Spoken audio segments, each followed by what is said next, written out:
বন্ধুরা দেখতে পাচ্ছ আইসক্রিম কিনে নিলাম, এবার খাবো পুরো এক পেটি আইসক্রিম। বন্ধুরা আইসক্রিমের জন্য আমি এই বেলুন মাঠে অনেকটাই বেশি ভাইরাল হয়েছিলাম কারণ হাই বন্ধুরা, ওয়েলকাম টু মাই চ্যানেল। আমি সিঙ্গুরের ছেলে বন্ধুরা। আর আজকে আমরা ফ্যামিলি মিলে বেড়াতে যাবো হচ্ছে বেলুড় মাঠ, আর সেখানে অনেক ব্লগ করবো, অনেক ভিডিও করবো, আর তোমাদের সাথে সবকিছু শেয়ার করবো বন্ধুরা। চলো আর বেশি বকবো না, কারণ তলায় সবাই দাঁড়িয়ে আছে আমার জন্য, কারণ আমি গাড়ি নিয়ে তাদেরকে নিয়ে যাবো। আমার দিদা, দাদু আর আমার মায়েরা, মানে মোট দুবার আমাকে যেতে হবে স্টেশনে।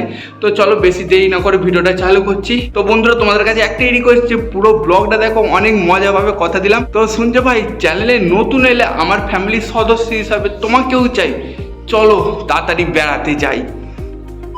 বন্ধুরা কথা মতো নসিবপুর চলে এলাম আর বেলুন মাঠের জন্য টিকিটও কেটে নিলাম। আর ট্রেন যতক্ষণ না আসছিল ততক্ষণ একটু দাদুকে ডিস্টার্ব করছিলাম।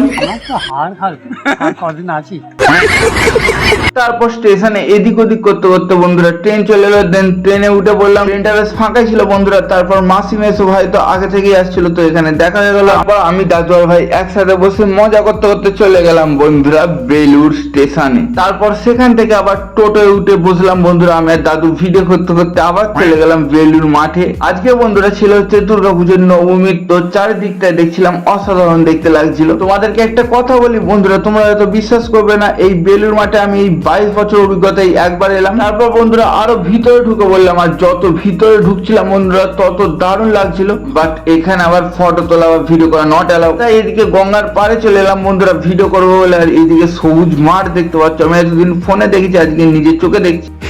বন্ধুরা দেখতে পাচ্ছ আইসক্রিম কিনে নিলাম, এবার খাবো পুরো এক পেটি আইসক্রিম। বন্ধুরা দেখতে পাচ্ছ, তোমরা যারা যারা বেলুড় মাঠে গিয়েছিলে তারা সবাই নিশ্চয়ই জানো যে বেলুড় মাঠের মানে যে মাঠটার ভিতরে কোনো দোকান ফোকান কিচ্ছু নেই। তো তার জন্য আমি আরো বেশি ভাইরাল হয়ে গেছিলাম। তো ভিডিওটা দেখো, বুঝতে পারো। বন্ধুরা ভিডিওতে এখনো হয়তো ভাইরাল হয়ে উঠতে পারিনি, বাট এই আইসক্রিমের জন্য আমি এই বেলুড় মাঠে অনেকটাই বেশি ভাইরাল হয়েছিলাম, কারণ এখানে কোনো দোকান ছিল না। সবাই জিজ্ঞেস করছিল যে আইসক্রিম কোথা থেকে কিনলি ভাই। अबे साले ভাই এতদিন যেটা ফোনে বা খাতার মলাটে দেখতাম সেটা এখন নিজের চোখে দেখছি। এটা হচ্ছে বন্ধুরা প্যান্ডেল। ভাই সরি, দুর্গা ঠাকুরের বা প্যান্ডেলটার ভালো করে কোনো ছবি বা ফটো কিছুই তুলতে পারলাম না, কারণ ওখানে কোনো অ্যালাউ ছিল না। তারপর বন্ধুরা বেলুড় মাঠ ঘুরে বাড়ি ফিরছিলাম, আর বাড়ি ফেরার পথে বেশ ভালোই ভিড় ছিল। আর এইদিকে একটা ঘোড়া দাঁড়িয়ে ছিল বন্ধুরা, দেখতে পাচ্ছ। তারপর আবার টোটো চাপলাম, আর এবার টোটোর সামনে বসেছিলাম। তারপর স্টেশনে চলে এলাম বেলুড় মাঠ, আর এখানে লেবু মালাই খাচ্ছিলাম। আর তারপর এই ট্রেনটা চলে এলো বন্ধুরা। ফ্যামিলির সাথে কাটানো এত সুন্দর সময়টা কত তাড়াতাড়ি কেটে গেল কিছুই বুঝতে পারলাম না। তারপর আমার ভাইরা হরিপাল, দিদারা কামারকুন্ডার, আমরা নসিপুর স্টেশনে নেমে পড়লাম। তো বন্ধুরা তারপর আর কি স্টেশনে নামলাম, তারপর গাড়িটা নিলাম, আর আমি মা আর বোন আবার গাড়ি নিয়ে আবার বাড়ি চলে এলাম। তো দুর্গা পুজো চলে গেল, তো কি হয় বন্ধুরা, এবার কালী পুজো আসছে, সবাই এনজয় করো সারা জীবন। আর আমার ব্লগ কেমন লেগেছে জানি না, যদি ভালো লাগে চ্যানেলটা সাবস্ক্রাইব করে দিতে পারো। আর সবাইকে আমার তরফ থেকে শুভ বিজয় বন্ধুরা। সবাই সারা জীবন ভালো থাকো, সুস্থ থাকো, হ্যাপি থাকো।